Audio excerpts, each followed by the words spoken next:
Bu heç bir əsas vermir ki, biz belə bir statistika ilə çıxış edək ki, kurslara getsək də biz iş tapa bilmirik. Bu düzgün bir yanaşma deyil. Əgər bir tələbə bacarmırsa, yəni ona bir belə deyim, yol göstərmək və ona bir əlinə öyrənə biləcəyi bir silabus vermək lazımdırsa, əlbəttə kurslara üz tutub rahatlıqla yararlana bilərlər.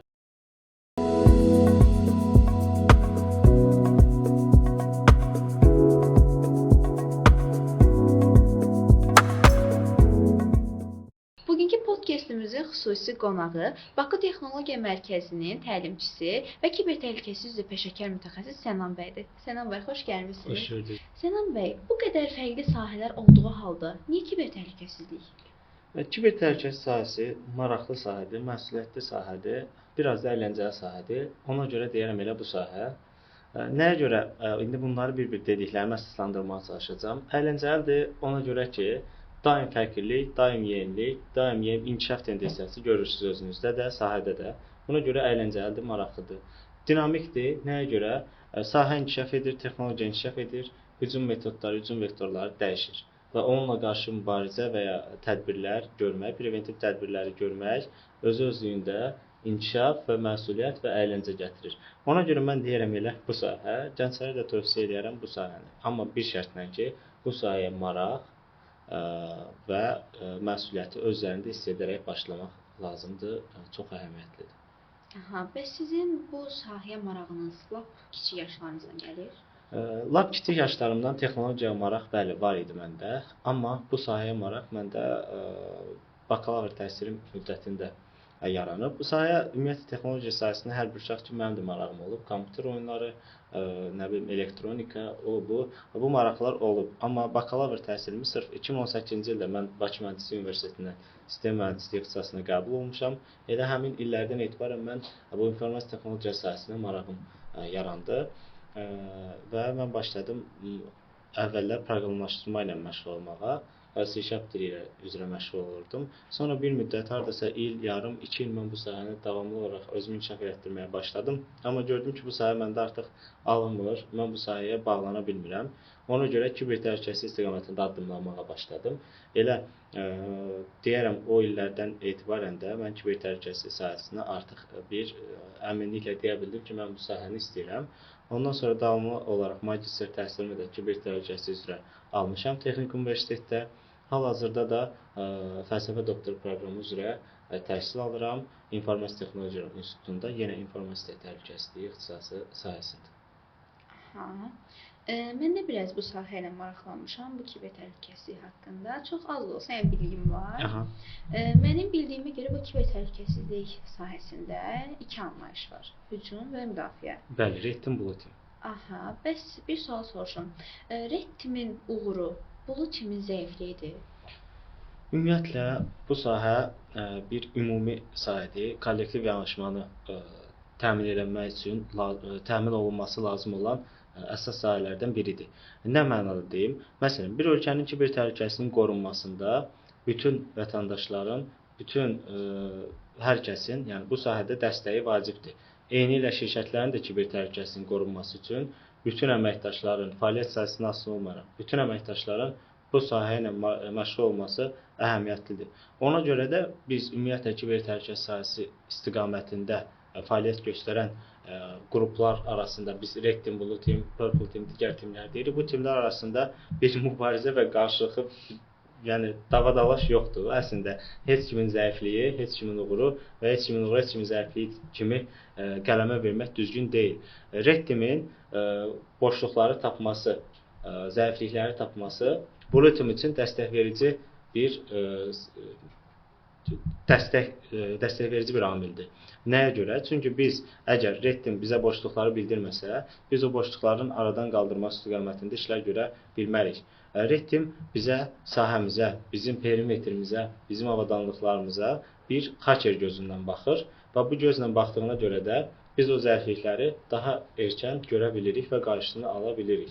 Ona görə Red Team uğuru bizim uğursuzluğumuz və Red Team-in bizim sistemləri sındıra bilməməyi onların uğursuzluğu deyil. Çünki bu sistemlərin bu qədər dayanıqlı vəziyyətə gəlməyi hər iki komandanın öz uğurudur. Bəs Sənan bəy, hər kurslardan və yaxud təhsil müəssisələrindən yüzlərlə informasiya təhlükəsizliyi üzrə məzunlar olur. Bazarda bu qədər kadr olmasına rəğmən niyə bəs şirkətlər kadr çatışmamazlığından şikayət edirlər? Birincisi, gəlin iki nöqteyi nəzərdən bu məsələyə baxaq. Birincisi, tələbə sayı çoxdur, keyfiyyətlə yerdədir. İkincisi də şirkətlər hansı tip mütəxəssislərə ehtiyac duyur. Birinci məsələnin üstündə biraz çox dayanmaq istəyirəm. Ola bilər təhsil müəssisəsindən minlərlə, 10 minlərlə tələbələr tədris prosesini başa vurub məzun olsunlar və bu sahədə mən təhsil almışam desinlər. Bu heç bir əsas vermir ki, biz belə bir statistika ilə çıxış edək ki, kurslara getsək də biz iş tapa bilmirik. Bu düzgün bir yanaşma deyil. Çünki kurslar öz üzərinə düşən məsuliyyət nədir? Sillabusun keyfiyyətli olması, təlimçinin uyğun sahədə peşə qabiliyyətinin olması, çalışması və peşəkar olması və həmçinin təlimçinin akademik səviyyədə tədris etmə bacarıqlarının olması. Yəni, pedaqoji fəaliyyətə yararlı olması, kursun üzərinə düşən məsuliyyət budur. Amma kursdan əlavə burada tələbənin üzərinə düşən məsuliyyət var ki, kursun verdiyi bu imkanlardan necə yararlanacam və yararlana biləcəmmi? Bu məsələ çox önəmlidir.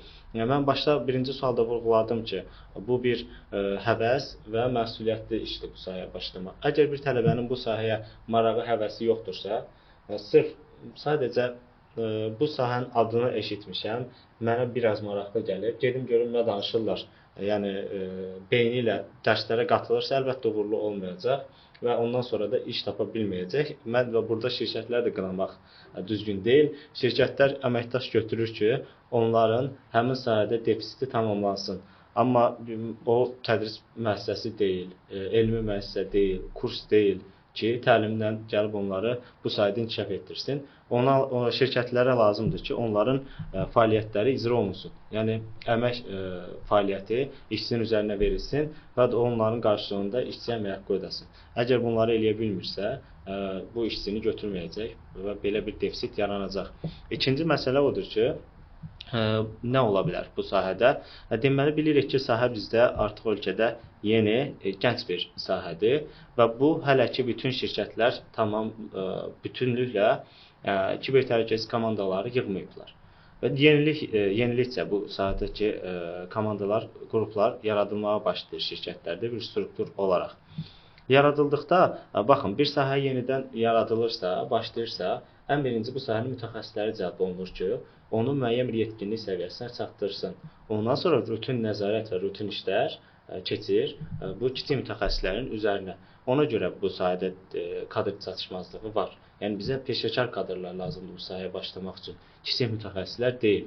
Bu peşəkarlar, yəni mütəxəssislər bu sahənin təməlini yaratdıqdan sonra digər rutin işlər artıq keçəcək kiçik mütəxəssislərin üzərinə. Amma bu mütəxəssislərin xoşbəxtliyi də odur ki, artıq ölkə ərazisində, ölkəmizdə bir çox şirkətlərdə, qurumlarda, dövlət təşkilatlarında bu blue team komandaları, yəni SOC komandaları qurulmağa başlayır və SOC komandalarının əsas xarakteristikası onun 7/24 monitoring altında olmağıdır. Bu yüzden də işçilərin cəlb olunması lazım olacaq və həmçinin bir məsələ var ki, 7/24 monitoringdə ora hər komandaya bir əməkdaş yox, 5-6 əməkdaş götürülmək məcburiyyətində qalır, el-bir üzrə deyirəm, kiçik mütəxəssislər üçün. Buna görə də mən əminəm ki, əgər bir tələbə çalışsa, öz məsuliyyətini dərk edib bu sahəyə uğurla yekunlaşdırsa təlim proqramını, o sahələrdə işləyə biləcək. Bəs sizcə bir sual da verim. Peşəkar kadr neçə yaşdan sonra oluna bilər? Yəni tələbələr neçə yaşdan sonra mən peşəkar kadram deyə bilər? Burada yaş önəmli deyil. Yaş ümumiyyətlə mən deyərəm çox yaş məsələsinə yanaşmaq biraz absurd olar. Çünki bu sahəyə gec başlayan şəxslər var, tanıyıram, peşəkar mütəxəssisdirlər, amma sahəyə çox gec yaşlarında, 30'lu yaşlarda başlayıblar. Elə şəxslər də var ki, sahəyə artıq məktəb vaxtlarından başlayıblar, bakalavr təhsil müddətində artıq peşəkar kadrdırlar. Ona görə buna yaşı bu məsələyə gətirib çıxartmaq düzgün olmaz. Burada əsas məsələ nədir? Əsas məsələ məsuliyyət, inam, bir də həvəsdir. Yəni sahəni mənimsədirsə, burada yaş önəmli deyil. Başa düşdüm. Bəs bir çox təhsil müəssisələri buna kurslar da şamil eləmək olar. Çox qısa vaxt ərzində tələbələrə, məzunlarına iş vədləri verirlər. Bəs sizcə, yəni bu qədər çox qısa bir vaxt ərzində real mütəxəssis yetişdirmək mümkündür? Kurslar iş vədi vermir əslində. Kurslar nə verir? İşləyə biləcək səviyyədə mütəxəssis olma vədi verir və bu düzgün bir vəddir, doğrudur.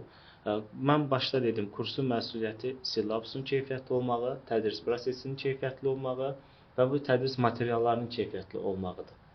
Yəni, əgər kurs özünə güvənirsə, bu tədris proqramında, sillabusda olan məsələlər kiçik mütəxəssis səviyyəsində bütün bilgiləri özündə ehtiva edirsə, saxlayırsa, demək ki, kurs özündə məsuliyyətlə, inamla deyə bilər ki, mənim tələbələrim bitirdikdən sonra qısa müddət ərzində iş tapa bilər. Bu fərqli amillərdən asılıdır.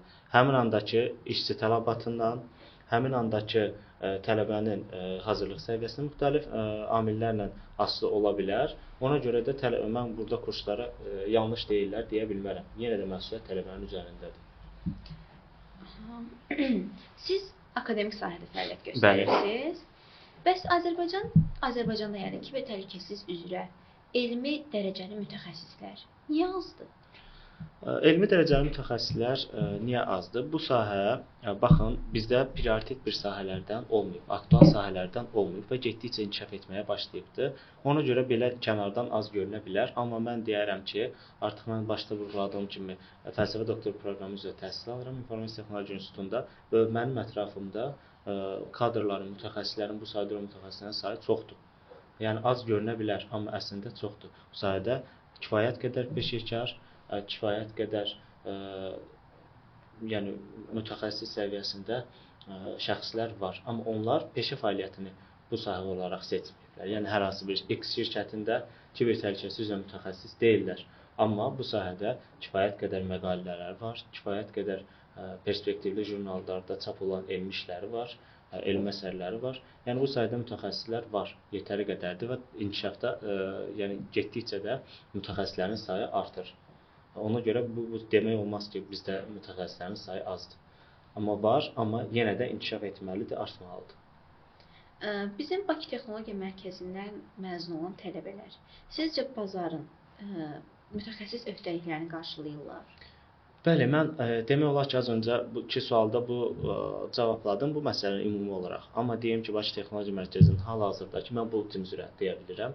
Bulletin üzrəki sillabusu və tədris proqramı əgər tələbə də öz məsuliyyətlərini yerinə yetirib düzgün tədris proqramına başa vursalar, bəli, kiçik mütəxəssis səviyyəsində tədris proqramı öz məlumatları tələbələrə ötürə bilir və tələbə məzun olduqdan sonra hər hansı bir şirkətdə kiçik mütəxəssis olaraq fəaliyyətə başlaya bilər.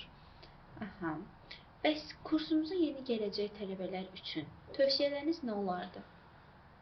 Əgər bir tələbə bizim kursu seçib gəlmək istəyirsə, ilk öncə nə etsin? Bu sahəyə həvəsi olsun və araşdırsın.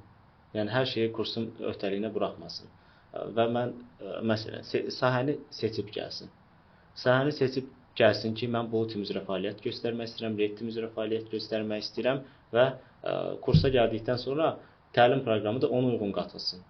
Yəni, birinin marağı reddimədirsə, bulletin kursuna məcbur olub gəlməsin və ya bulletinsə reddim kursuna maraqlıdır, məcbur olub getməsin. Birinci, o sahənin özünə olan marağını özündə tapsın, hansı sahəni özünə daha yaxın bilirsə ona başlasın. Bundan başqa, sahəyə başlamaq üçün müəyyən baza bilikləri tələb olunur. Bu sözsüzdür. Biz çalışırıq tədris proqramında, sillabusda, məsələn, bizdəki sillabusda 0-cı modul var. Biz ona heç nömrə də verməmişik, 1 verməmişik. 0-cı moduldur. Bu əsas biliklərdir. Burada şəbəkə üzrə, digər komponentlər üzrə əsas baza bilikləri var. Yaxşı olar ki, tələbələr o baza biliklərə yiyələnmiş olsun. Çünki, baxın, sahə elədir ki, bir şeyin təhlükəsizliyini qorumaq üçün əvvəlcə o məsələni bilməlisən ki, nəyin təhlükəsizliyini qoruyursan. Biz burada şəbəkəmizin təhlükəsini qoruruqsa, ən azından şəbəkə haqqında baza biliklərə sahib olmalıyıq. Ona görə də sahənin təməlləri üzrə ilkin bilikləri öyrənsinlər, özlərində formalaşdırsınlar, bundan sonra sahəyə başlasınlar. Aha. Bəs kurs olmasa belə, özləri self-study olaraq nə etməlidirlər? Self-study bizim, yəni mən öz yaşımda olan mütəxəssislər deyirəm, əksəriyyətimiz self-study üzrə məşğul olub bu sahəyə başlamışıq və bu indiki yerə qədər gəlmişik. Self-study üçün kifayət qədər materiallar var, kifayət qədər resurslar var. YouTube-da video dərslər var, Udemy-də, digər resurslarda dərslər var. Bunlardan yararlana bilərlər. Məsələn, indiki dövrdə ChatGPT var. Hansı sual versə cavabını rahatlıqla ala bilərsiniz. Bu kimi resurslar var. Həmçinin müəyyən onlayn laboratoriya platformaları var ki, öz biliklərini orada praktiki sınayıb nəticələr əldə edə bilərlər. Yəni self-study mümkün deyil bu sahədə, bu demək düzgün deyil. Self-study də mümkündür, mütəxəssis səviyyəsinə belə gəlib çıxa bilərlər self-study ilə. Əgər bir tələbə bacarmırsa, yəni ona bir belə deyim, yol göstərmək və ona bir əlinə öyrənə biləcəyi bir silah vermək lazımdırsa, əlbəttə kurslara üz tutub rahatlıqla yararlana bilərlər xidmətdə. Yəni tələbə özü-özlüyündə öyrənəndə gəlib mütəxəssis səviyyəsinə çıxa bilər? Bəli, çıxa bilər. Əgər bu tələbədə öyrənmə, bilmə qabiliyyəti, bacarığı varsa. Əgər yox, dağınıq şəkildədirsə, o sahəyə qaçır, bu sahəyə qaçır, oradan bir məlumat, buradan bir məlumat öyrənə bilirsə, bəli, nə istədiyini özü də bilmirsə olmayacaq. Kursun yaxşı tərəfi nədir? Kurs sizə istiqamət verir, öyrənmə metodikası verir, bir də öyrənmə ardıcıllığı verir. Ona görə də yəni bir istiqamətdə gedərək rahatlıqla öyrənib çatdıra bilirsiniz. Əla, çox sağ olun Sənan bəy. Sağ olun. Dəyərli fikirləriniz üçün təşəkkür edirik. Ümid edirəm ki, tələbələrimiz də sizin fikirlərinizdən bir nəticə çıxardacaqlar. İnşallah çıxardacaqlar. Ümid edirəm siz də bəyəndiniz videomuzu. Bunun kimi videolar üçün izləmədə qalın. Təşəkkürlər Sənan bəy. Təşəkkürlər.